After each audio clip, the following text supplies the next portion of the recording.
Mengenai pelaporan ya indikasi pencemaran nama baik, fitnah dan juga penghasutan atas tuduhan ijazah palsu Bapak Insinyur Haji Joko Widodo. Yang mana tadi saya menjawab kurang lebih 46 pertanyaan yang ditanyakan mengenai kejadian ketika saya berinteraksi langsung dengan para penuduh, ya kan, di beberapa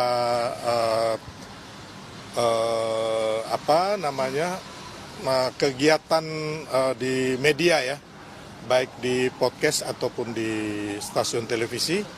Di situ ditanyakan apakah benar-benar ada bertemu dengan kayak saudara Roy Suryo dan yang lain-lainnya, termasuk potongan-potongan video itu ditanyakan ke saya apakah memang ini saya di situ hadir sebagai salah satu narasumber dan juga dengan intinya ada beberapa video itu yang ditanyakan ke saya dan saya menjawab yang saya tahu dan saya alami dan juga intinya bahwa memang kejadian itu saya jawab bahwa yang sesungguhnya yang terjadi, intinya itu.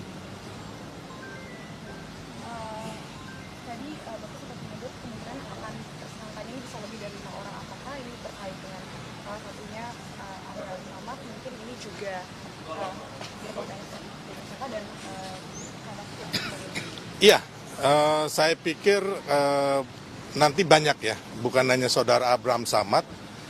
Menurut saya kalau melihat daripada banyak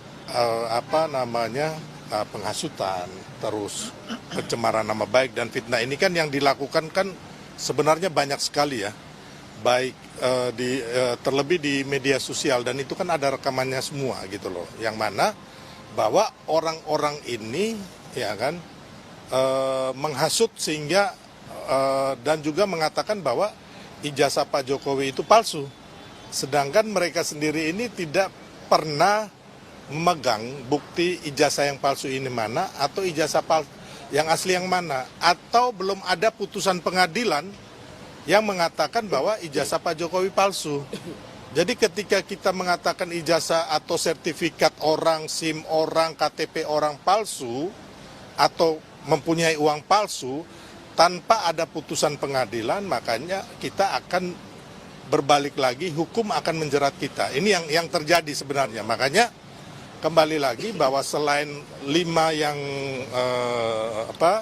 dilaporkan itu, kemungkinan terlapornya akan banyak dan tersangkanya mungkin bisa lebih dari 5, bahkan kemarin kemungkinan 12, bahkan bisa lebih. Karena banyak orang berbicara, ya kan, tanpa tanggung jawab, tanpa fakta-fakta, tanpa data-data yang benar gitu loh. Jadi itu hanya mencemarkan nama baik orang, ya kan. Di situ terjadi fitnah, terjadi penghasutan. Nah, itu yang saya bilang tadi bahwa ini banyak sekali, makanya kita harus benar-benar memberitakan hal-hal yang baik, hal-hal yang benar, bukan hal-hal yang mengandung kebohongan, fitnah, ataupun menjelekan siapapun di Republik ini. Intinya itu. Adakah lagi yang masih ditunggu mungkin dari pihak Polda Metro Jaya untuk bisa menetapkan kapan tersangka ini bisa akhirnya ditetapkan? Ya, itu kewenangan dari pihak Polda Metro Jaya. Yang kita lihat kan kemarin pengembangan sudah sampai memeriksa beberapa saksi-saksi di Polres Surakarta, Solo, termasuk Bapak Insinyur Haji Joko Widodo. Dan ya kita lihatlah itu dari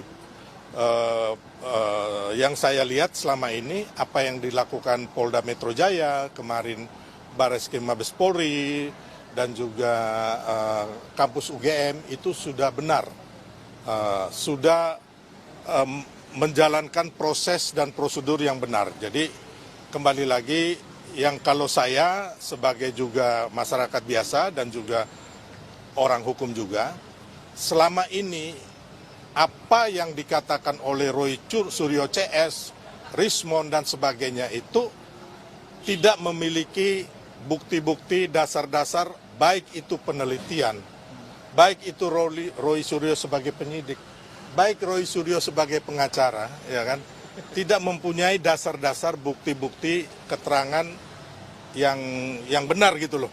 Karena yang mereka selidiki itu ijazahnya hanya dari upload di digital, di media sosial. Bukan yang diselidiki ini ijazah yang asli, ijazah yang original dari ijazahnya Pak Jokowi. Jadi itu Abang kan sebagai pengacara juga ya, motif Roy Suryo melakukan hal itu seperti apa sih Pak? Kalau boleh tahu. kalau saya melihat bahwa itu nanti motifnya nanti kan ditanyakan lebih langsung ke beliau ya. Tapi kalau yang saya lihat, Pandangan abang sendiri. gini, ini kan sebenarnya adu domba politik ya. Yang mana kita tahu bahwa sebenarnya Pak Jokowi ini kan udah selesai, ya kan, sudah nggak ada kepentingan beliau akan menjadi presiden lagi, ya kan. Yang akan tetap kita dukung itu adalah Pak Prabowo dan Mas Gibran. Tapi kawan-kawan ini ya kembali lagi mereka melakukan hal-hal yang tidak logis di luar nalar kita, hanya untuk menghancurkan karakter Pak Jokowi yang akhirnya berimbas di Pak Prabowo dan Mas Gibran tentunya, ya kan. Dan ini politik. Tapi yang saya herankan, ini belum pernah terjadi di dunia manapun, baru di Indonesia. 1 tahun setelah kalah Pilpres, belum bisa move on. Gitu loh. Ini nggak ada loh, di dunia manapun termasuk di Kutub Utara, itu belum ada. Jadi baru di Indonesia ini, udah 1 tahun, nggak bisa move on. iya kan, sudah kalah, nggak bisa move on gitu loh. Harusnya, ya kan menurut kita, ya kan, saudara Roy Suryo CS ini kan hanya pion-pion aja. Di belakangnya kan pasti ada tokoh-tokoh yang menginginkan agar Prabowo Gibran ini berpisah, nggak sukses ya, hingga 2029. Mereka ingin menggantikan dengan anaknya atau orangnya. Ini mantan-mantan petinggi di Republik ini nih, ya kan. Hanya kembali lagi mereka belum bersatu, bahkan ada yang saling sikut-sikutan juga. Ini yang abang maksud kalah Pilpres, kemudian pion-pion di baliknya ini siapa? Ya mereka-mereka inilah penuduh ijazah palsu dan juga pemaksulan. Karena apa?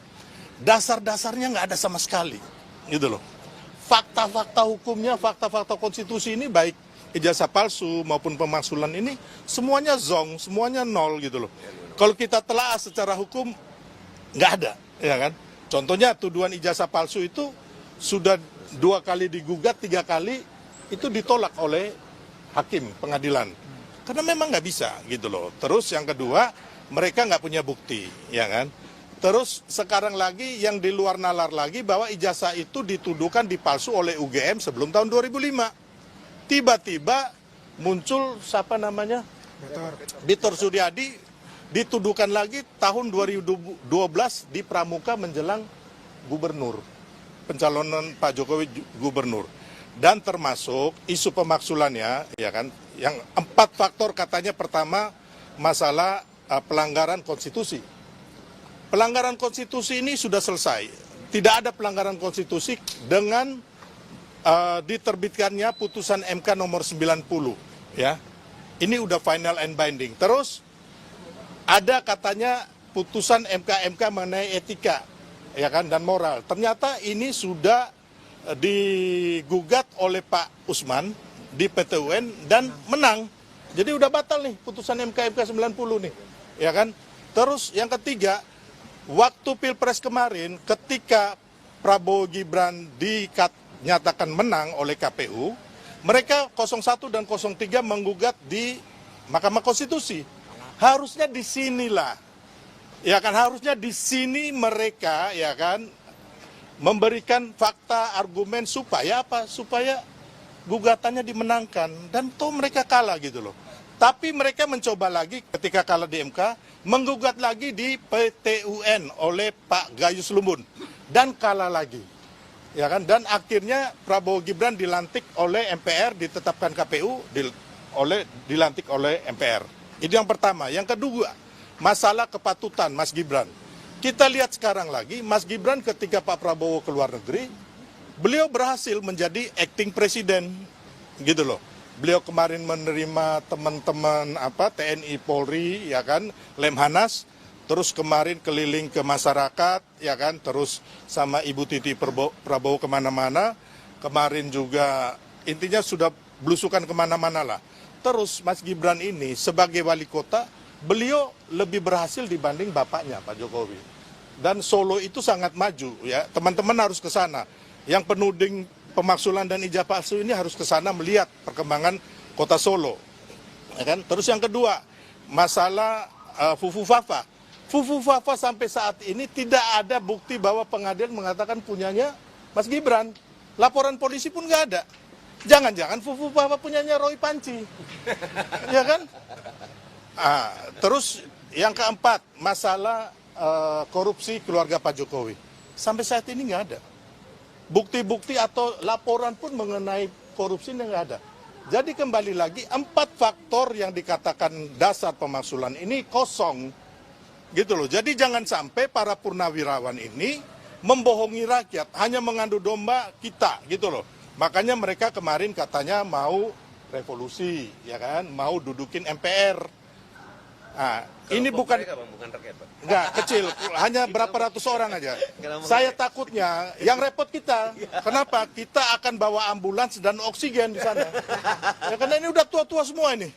Ya kan, tapi kembali lagi Pak Tua, ya kan, tolong berikan, ya kan, optimisme untuk bangsa ini. Mari dukung Prabowo Gibran berhasil, bukan mengadu domba rakyat, gitu loh.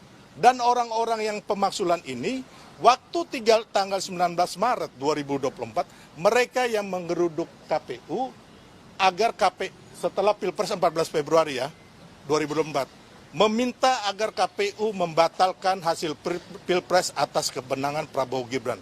Dan mereka ini saya katakan lagi adalah tim sukses Anies Baswedan.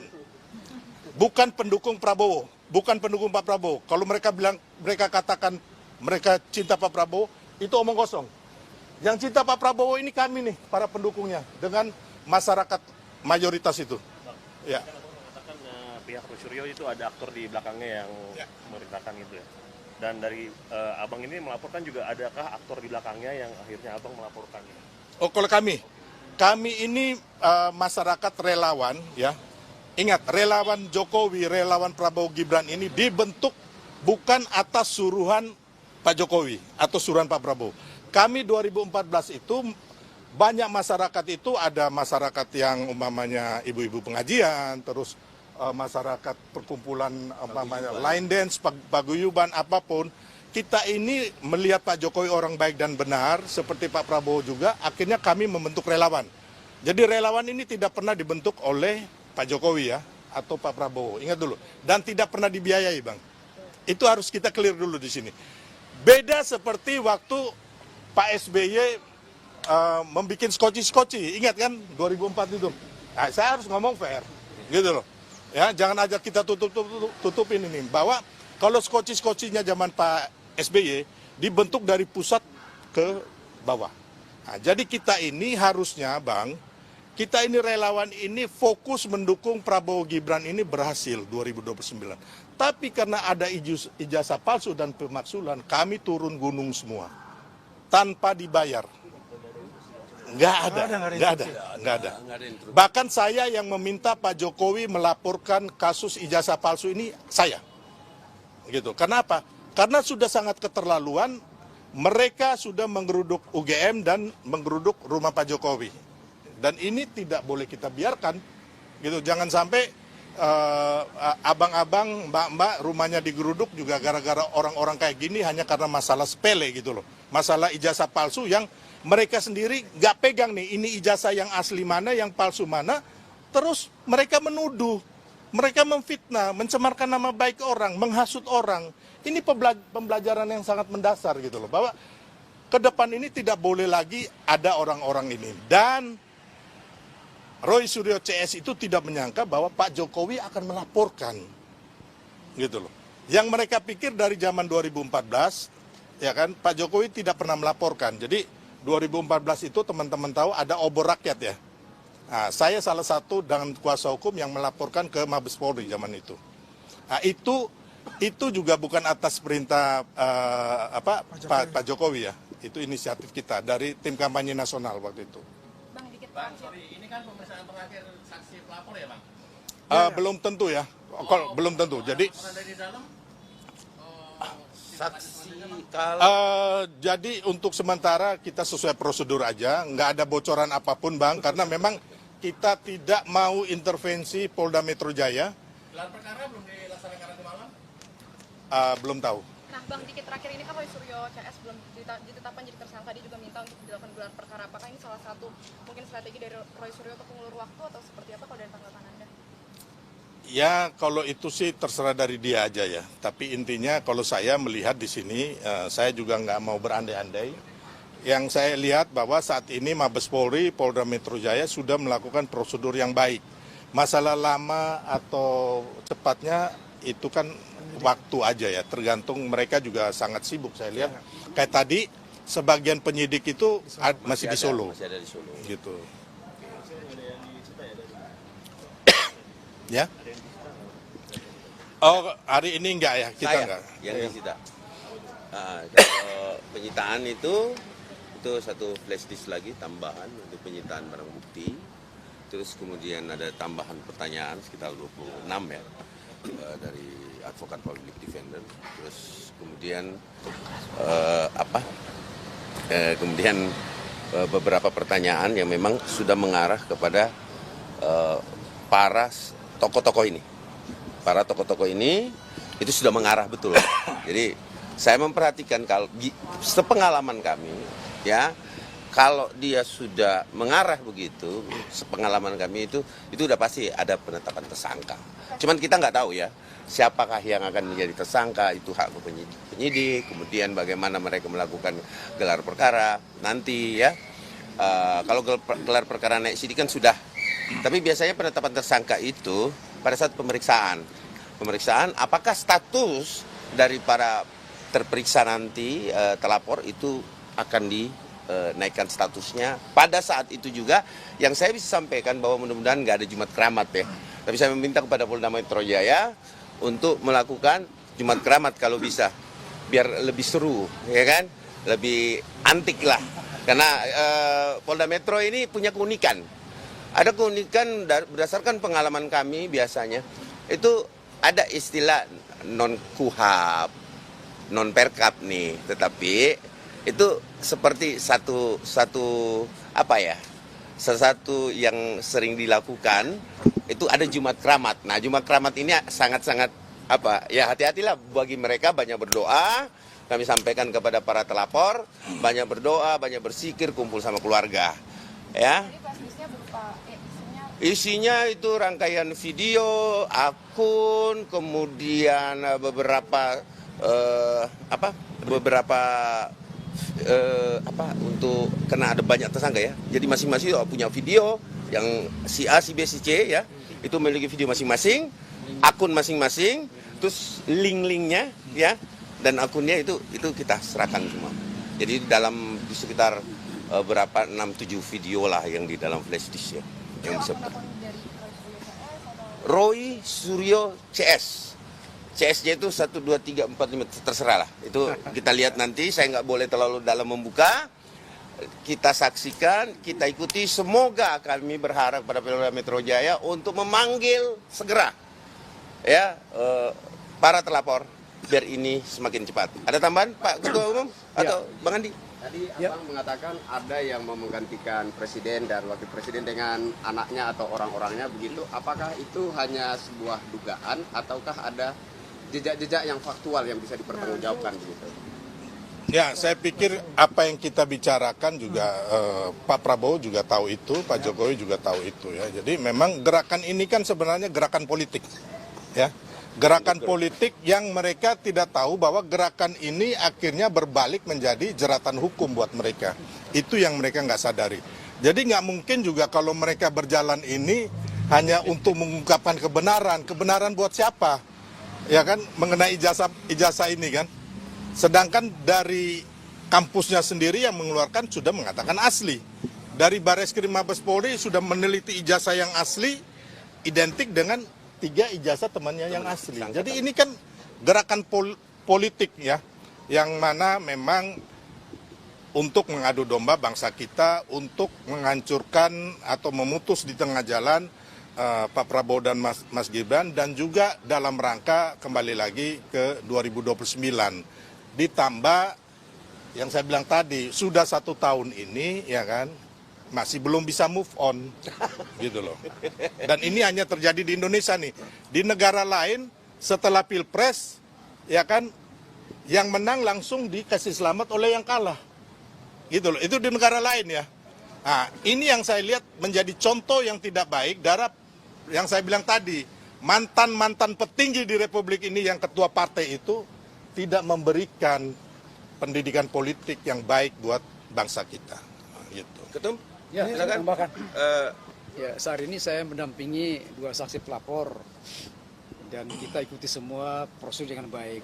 Jadi artinya saya cuma mengatakan bahwa tugas kita selesai, kita mendampingi, memberikan bukti-bukti, fakta-fakta hukum, tinggal kita menantikan penetapan tersangka. Dan saya yakin tidak terlalu lama, tinggal pemeriksaan saksi-saksi yang terlapor, setelah itu pasti langsung naik tersangka. Jadi siap-siap saja, Bang Roy CS, sampai jumpa nanti kita di pengadilan. Terima kasih. Mungkin saya Bang tambah Aswan. saja, teman sedikit. Ya. Dari Bang Sid sudah panjang lebar menjelaskan. Pada dasarnya apa yang kita lakukan adalah demi kebenaran. Bukan pembenaran yang selama ini dilakukan oleh Roy Suryo CS itu. Seperti kita ketahui bahwasanya kan kita mengatakan bahwasanya Pak Jokowi itu taat hukum, apa yang diminta oleh aparat penegak hukum akan diberikan. Buktinya sudah ada bahwa ijazah asli beliau, baik ijazah SMA maupun ijazah S1 Insinyur Kehutanan beliau sudah diberikan kepada penyidik di Solo, di Polres Surakarta. Artinya apa yang selama ini dibuat, framing-framing yang dibuat oleh Roy Suryo itu sudah terbantahkan. Ya. Tinggal kita melihat bagaimana mereka ngelesnya seperti apa, melakukan konferensi pers untuk melakukan framing-framing kembali. Yang jelas, saya highlight, mereka semuanya ini adalah hopeless. 3 kata, hopeless dan hopeless. Siap-siap saja, nanti akan dipanggil sebagai saksi terlapor, dan kita melihat, sudah ada tersangka pada saat itu. Terima kasih. Jadi mungkin sebagai penutup ya, saya tegaskan sedikit bahwa kita melihat nanti setelah ini drama-drama telenovela baik itu tangisan dan tawa yang dilakukan Roy CS menuju tersangka, terdakwa dan narapidana. Nanti kita bisa lihat ada yang nanti alasannya sakit, alasannya keluar negeri, alasannya pakai kursi roda, alasannya pakai penopang leher, itu pasti ada nih nantinya. Jadi mari kita nikmatin ya, kepada seluruh bangsa Indonesia. Ya sudah, ini udah selesai, mari kita bergandengan tangan untuk mendukung Prabowo Gibran agar Indonesia ini maju dan adil dan sejahtera. Intinya itu. Mengenai yang ini ya udah kita bawa santai aja. Berarti kita bawa goyang apa tadi? Goyang gemoy.